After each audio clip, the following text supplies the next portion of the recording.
Obviously the script, Mark Logan, but Lawrence and Harvey, who are the lead actors, obviously an opportunity to work with them was one I couldn't miss.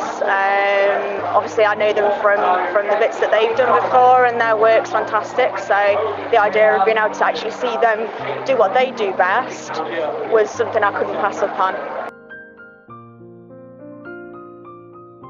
She's a college student, and she's having a bit of a secret affair with her professor, who is played by Nick. And the whole premise of the film is that he goes there to the castle on this job of his to go through all the library books and audit them, I think. And basically, he wants to bring her there as a bit of an impression technique, to show off that he's there at this castle and whatnot. And he's got a family of his own, and that's evident throughout the short. And she's really there just as a bit on the side, and all she really wants is money out of him. He's a pretty rich professor.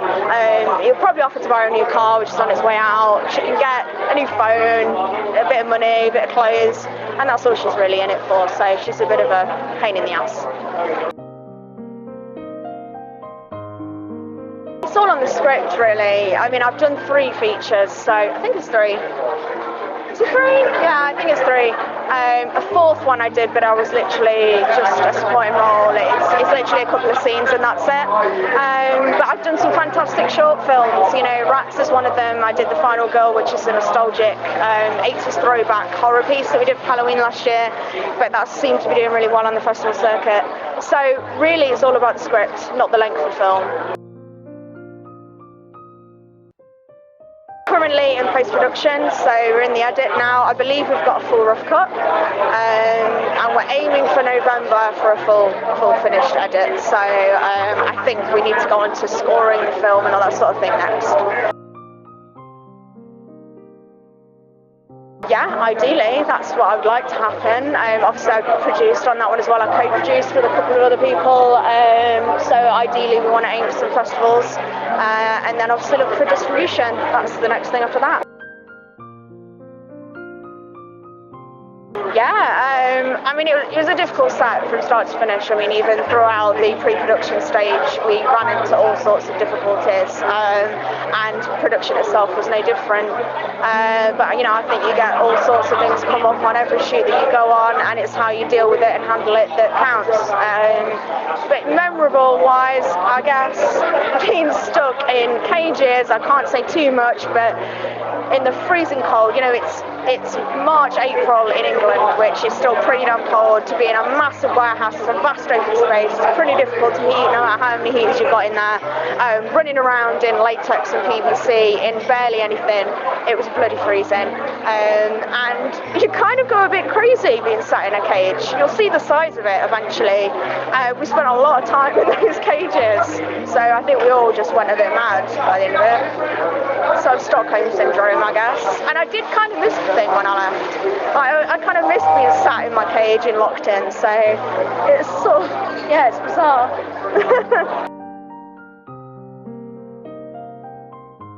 Comedy, I think, and I'm not a particularly funny person, probably why I haven't bothered, but I would like to give it a go, definitely. There's not many people writing much comedy that I know of in the networks that I've got.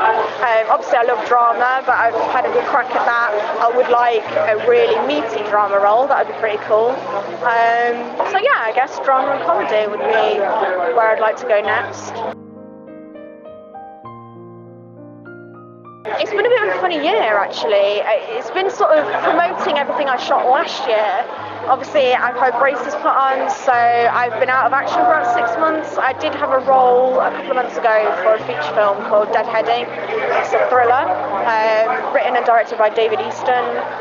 It was a small supporting role. I was a hotel cleaner. I can't really go into what happens with that, but it was something different. I enjoyed working with everybody. Obviously, I think that's going to be out next year. And other than that, Six Hot Chicks is going to be my baby for next year. That's going to be what I'm promoting and working on. So that's where I'm at, really. It was difficult difficult. You know, the premise of me coming on board as co-producer was for the pre-production element mostly. When it actually came to production itself, it was never really on the cards to be a full-time producer. We already had other people there for that role. So I helped out with bits that I needed to, budgeting and stuff like that, but really my role ended majorly sort of just before we hit shoot. And I sort of focused more on acting after that. So it's tough. It's not something I would do as a dual thing again. I would always focus on producing or acting. But obviously I did costume design as well for Six Hot Chicks.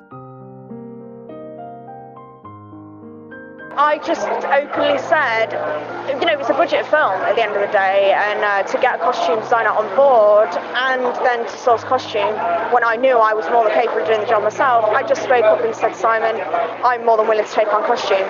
I'd like to do it, it's something I'm interested in. You know, I get a handle on sorting all my own costumes out, which is always a plus, and I really enjoyed it. It's probably the element of it that I really enjoyed, and I was more than happy to have took that on, and it was much cheaper to have me doing it there, who wasn't going to charge any extra and take more out of the budget.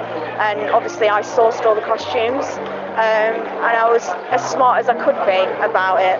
We had 6 girls, 3 costumes each, so it's a lot of costumes, and that's without obviously Adrian's costumes as well. 100% Six Hot Chicks. She is so much of me through and through. I mean, that's what drew me to the script in the first place. It was almost like she was written for me, even though we didn't even know each other then. You know, I've known Simon for a good 4, maybe even 5 years now. And when he sent me the script, it just spoke volumes. But even down to the costume, I styled it very 90s. I wanted to add in all of the sort of female action figures that influenced me when I was a teen. It was very Buffy the Vampire Slayer, very Mean Girls. So I took a lot of influence from things that influenced me. And yeah, her attitude, everything. I just love the character. I hope that shines through on screen. I hope that's what comes out. It is. It's on the festivals at the moment. I can't remember how many we've got at the minute. I think we're on law number 4 or 5. I'm not too sure. Obviously, it's had a few nominations at Redditch Film Festival this year, which is really good. So yeah, hopefully it'll go from strength to strength. Liam Banks, the director, contacted me. I'd worked with him before on 2 projects. One was a docudrama about the Silver Revolution, so completely different.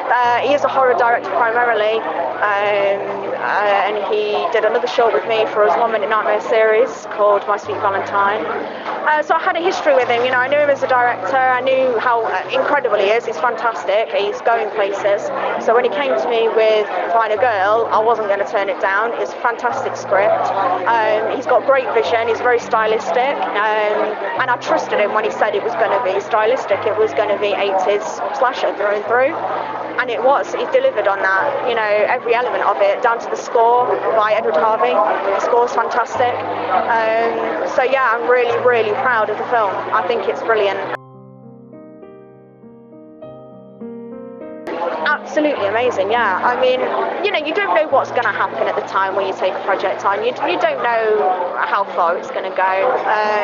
So it's incredible. I've never done Raindance. It's my first time. I think it's a lot of the cast and crew's first time for Raindance. It's an achievement. And yeah, I hope the film goes from strength to strength. We're on law rule number 10 now, which is really cool. It's surpassed our expectations. And, you know, Mark's on to his next thing now. So he's got a few ideas that he wants to pursue, and hopefully this will give him the platform to do that.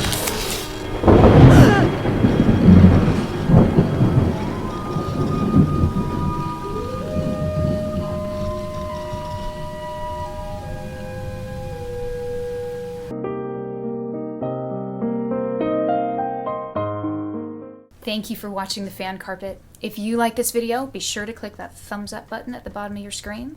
And also be sure to subscribe to the Fan Carpet YouTube channels. They're absolutely free and so much fun too. Be sure to check out the official website, thefancarpet.com. Also, you can follow us on Facebook, Twitter, and Instagram to stay up to date with reviews, competitions, the latest news, and so much more.